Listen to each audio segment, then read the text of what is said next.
ವರ್ಷ ಕೂಡ 17ನೇ ತಾರೀಕು ನನ್ನ ಹುಟ್ಟಿದ ದಿನ. ನಾನು ಮನೆಯಲ್ಲಿರೋಲ್ಲ, ಸೊ ದಯವಿಟ್ಟು ಕ್ಷಮಿಸಿ.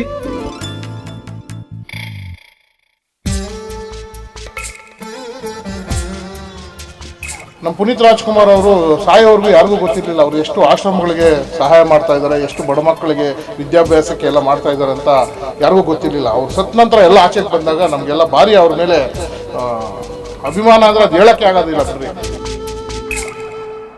ನೋವಲ್ಲು ನೂರು ಸುಖ ಉಂಟು ಇಲ್ಲಿ, ಸುಖದಲ್ಲೂ ನೂರು ನೋವುಂಟು ಇಲ್ಲಿ.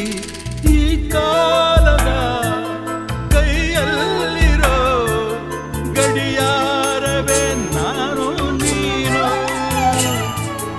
ನಡೆಸೋನದೇ ಕೊನೆಯ ಮಾತು.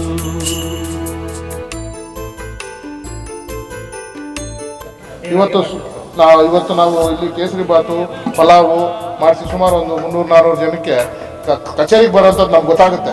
ಡೈಲಿ ಕಚೇರಿಗೆ ಎಷ್ಟು ಜನ ಬರ್ತಾರೆ ಹೋಗ್ತಾರೆ ಅಂತ ಸುಮಾರು ಒಂದು 400-500 ಜನಕ್ಕೆ ಇವತ್ತು ಊಟದ ವ್ಯವಸ್ಥೆ ಮಾಡಿದ್ವಿ. ದೇವರ ಹಾಡಿದು ಅದು ಎಂದೋ ಬರೆದಾಗಿಹುದು, ಉಸಿರಿನಲೇ ಹೃದಯಗಳು ಉಯ್ಯಾಲೆಯಾಗಿರುವುದು.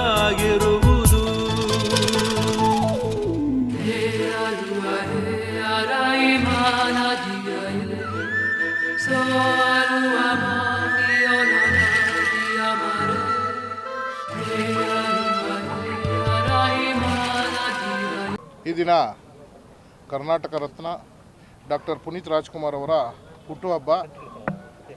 ಅವರ ಹುಟ್ಟುಹಬ್ಬದ ಪ್ರಯುಕ್ತ ತಾಲೂಕು ಕಚೇರಿಗೆ ಬರ್ತಕ್ಕಂಥ ಸಾರ್ವಜನಿಕರೇ ಮತ್ತು ರೈತರಿಗೆ ಇವತ್ತು ನಾವು ಅನ್ನದಾನವನ್ನು ಮಾಡ್ತಾಯಿದ್ವಿ.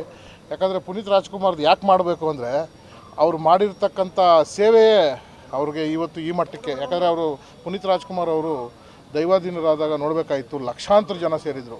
ಯಾರಿಗೂ 25 ಲಕ್ಷ ಅಂದರೆ ಇತಿಹಾಸ ಅದು. ಯಾಕಂದರೆ ಯಾರಿಗೂ ಜನ ಸೇರಲ್ಲ. ಯಾಕಂದರೆ ಏನಾದರೂ ಅವ್ರದ್ದು ಕೊಡುಗೆ ಇದ್ದರೆ ಮಾತ್ರನೇ ಎಲ್ಲಾದರೂ ಜನ ಸೇರೋದು. ಅದೊಂದು ನಮಗೆ ಪ್ರೇರಣೆ ಆಯಿತು. ಯಾಕಂದರೆ ನಮ್ಮ ಪುನೀತ್ ರಾಜ್ಕುಮಾರ್ ಅವರು ಸಾಯೋವರೆಗೂ ಯಾರಿಗೂ ಗೊತ್ತಿರಲಿಲ್ಲ ಅವರು ಎಷ್ಟು ಆಶ್ರಮಗಳಿಗೆ ಸಹಾಯ ಮಾಡ್ತಾ ಇದ್ದಾರೆ, ಎಷ್ಟು ಬಡ ಮಕ್ಕಳಿಗೆ ವಿದ್ಯಾಭ್ಯಾಸಕ್ಕೆ ಎಲ್ಲ ಮಾಡ್ತಾ ಇದ್ದಾರೆ ಅಂತ ಯಾರಿಗೂ ಗೊತ್ತಿರಲಿಲ್ಲ. ಅವ್ರು ಸತ್ ನಂತರ ಎಲ್ಲ ಆಚೆಗೆ ಬಂದಾಗ ನಮಗೆಲ್ಲ ಭಾರಿ ಅವ್ರ ಮೇಲೆ ಅಭಿಮಾನ ಅಂದರೆ ಅದು ಹೇಳೋಕ್ಕೆ ಆಗೋದಿಲ್ಲ ಬಿಡ್ರಿ. ಅಂಥ ಮಹಾನ್ ಭಾವರು ಈ ದೇಶದಲ್ಲಿ ಹುಟ್ಟಿ ಈ ದೇಶದಲ್ಲಿರ್ತಕ್ಕಂಥ ಬಡಬಗ್ಗರಿಗೆ ಆಶ್ರಮಗಳಿಗೆ ವಿದ್ಯಾಭ್ಯಾಸಗಳಿಗೆ ಸಹಾಯ ಮಾಡಬೇಕಂತೇಳಿ ಅವ್ರು ಇವತ್ತು ಹುಟ್ಟುಹಬ್ಬದ ದಿನ ನಾವು ಎಲ್ಲ ಸೇರ್ಕೊಂಡು ಇಲ್ಲಿ ನಮ್ಮ ತಾಲೂಕು ಕಚೇರಿಗೆ ಬರ್ತಕ್ಕಂಥ ಸಾರ್ವಜನಿಕರು ಮತ್ತು ರೈತರಿಗೆ ನಾವು ಊಟದ ವ್ಯವಸ್ಥೆ ಮಾಡ್ತೀವಿ.